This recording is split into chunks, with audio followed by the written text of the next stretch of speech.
him now.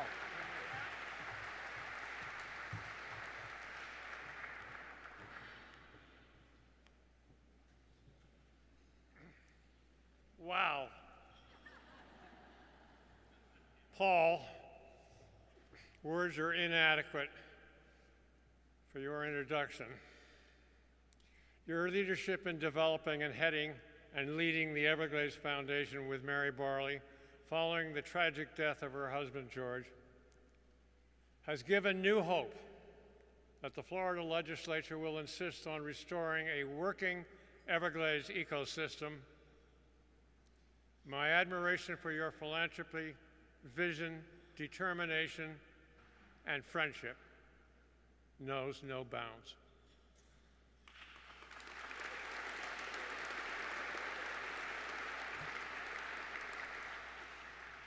Dan Lufkin, friend of the Reed brothers for more than 70 years, partner in many great adventures that have enlivened our lives. Dan, thank you for the bonds of friendship.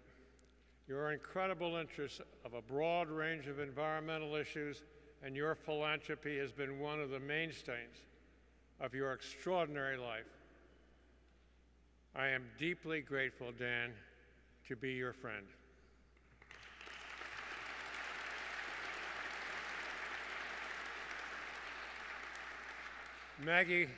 Chairman Maggie Walker, President David Yarnell, distinguished members of the National Audubon Society, I'm a bit overwhelmed by receiving the award simultaneously with Frances Beinecke, who is honored by being selected as the recipient of the National Audubon Medal.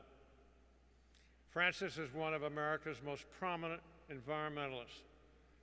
She carried on the mantle of John Adams, who's here tonight. God bless you, John, and his associates who created the Natural Resource Council.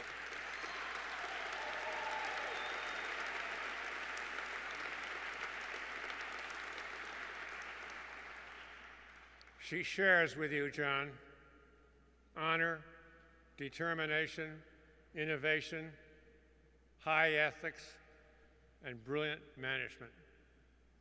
Frances had dedicated her life to the environment, the environmental issues that are the concern to all of us here this evening, and millions of Earth citizens across the globe. She richly deserves the National Audubon Medal. Frances, my personal congratulations. We are surrounded in this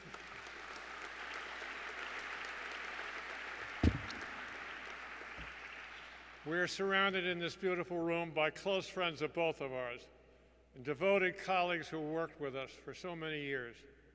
Our mutual life journeys are blessed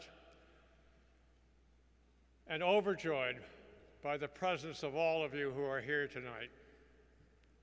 Thank you. Thank you for coming. It's a joy to be with you, obviously. In my case, to immediately follow a superb group of nationally recognized, committed environmentalists, personal friends and winners of the Lufkin Award, including the indomitable Honorable Pete McCluskey and Pat Noonan, is a bit mind-boggling, especially at the annual National Audubon Dinner.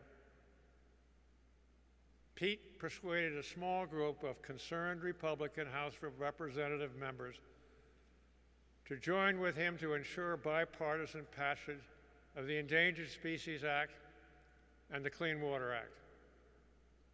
His military honors, a Navy Cross, a Silver Star, 2 Purple Hearts from his service in Korea, combined with his lifelong passion for environmental ethics, deserves our special recognition and boundless thanks. Pete, stand up so we can all say, God bless you.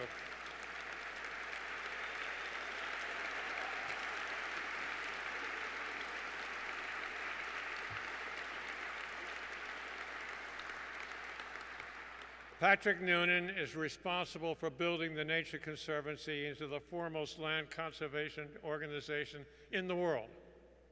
He has continued his brilliant career creating the Trust for Public Lands, the American Farmland Trust, and now a new national park.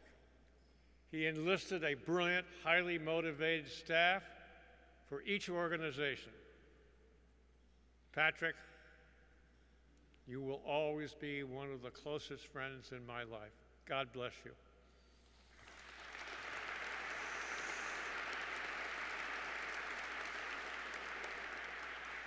My tour of duty on the Audubon board was highlighted by very difficult financial challenges, board disputes, loss of able staff members, and chapter dissatisfaction. But the chairmanship of Donald O'Brien kept the Audubon ship afloat. Donald will always be remembered for his love and admiration of this great society of caring members. I made lifelong friends, but the society suffered due to a lack of presidential leadership. The society drifted and lost its sense of purpose. Thanks to David Yarnell, leadership and vision, armed with sound science, significant funding, and a vibrant staff, he has revived this great society as a major national environmental organization for which you individually and committed members of the board are collectively owed thanks.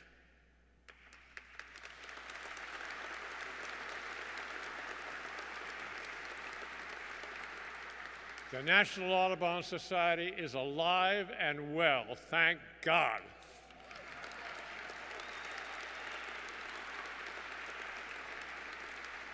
Thanks to a generous donor, you will receive a copy of my book of essays that covers my environmental career. Read about the National Audubon Society's battle to defeat the Garrison diversion in North Dakota. Its ultimate defeat shows the power of the society when it mobilizes its resources.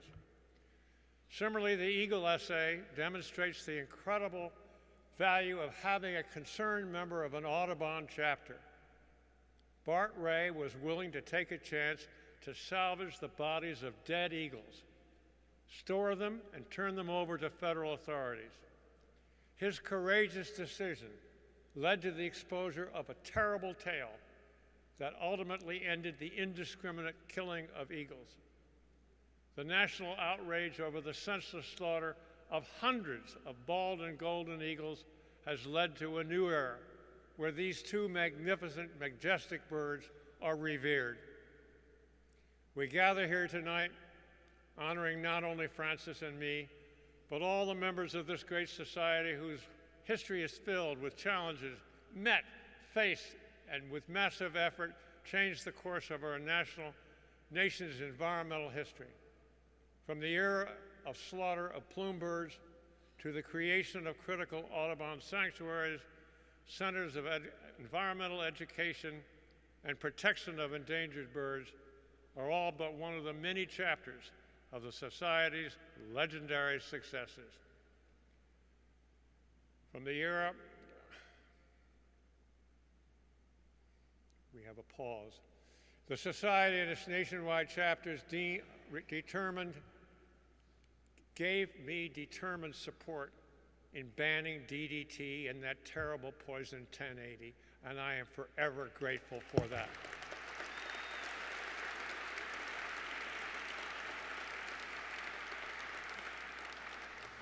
President Nixon said, "That's going to be a tough decision. You better write a good EIS, because it's sure as hell going to be contested.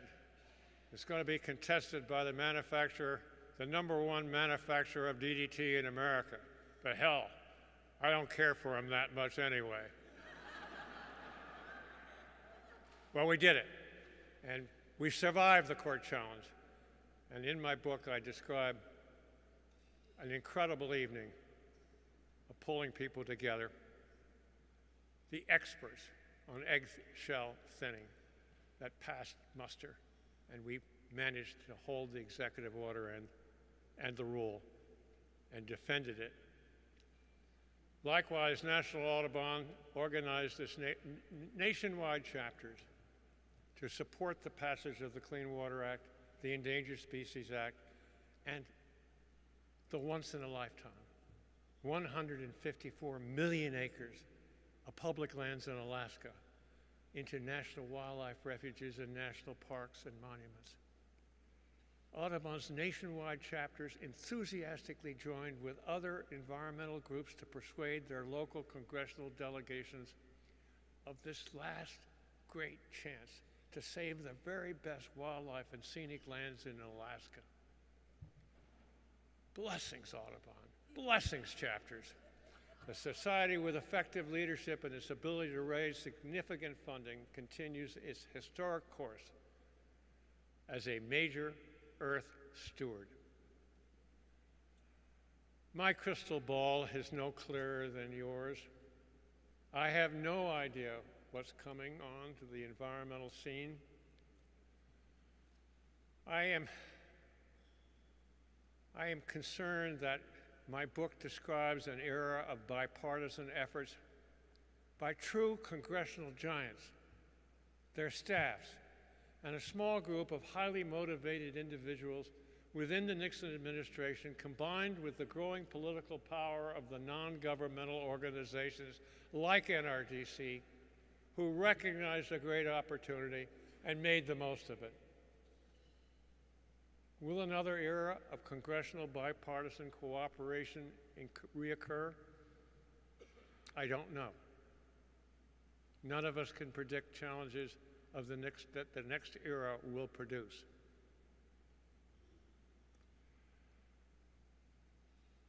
I do know this. We will respond to all the threats with vigor and determination. We will work with the best science, the best legal aid, and we will galvanize millions of fellow Americans who share our convictions that the stewardship of our country and Mother Earth will always be a national priority. It's up to us to make sure our joint voices are heard calmly, accurately, but with grim determination. We will not allow the environmental progress that's been made to be turned backward. Our mutual charge is to work together as a band of caring, committed citizens and carry on the rich tradition of a highly involved National Audubon Society. Dan Lufkin, thank you for the honor bestowed on me this evening on a very, very special occasion. Ladies and gentlemen, God bless you all.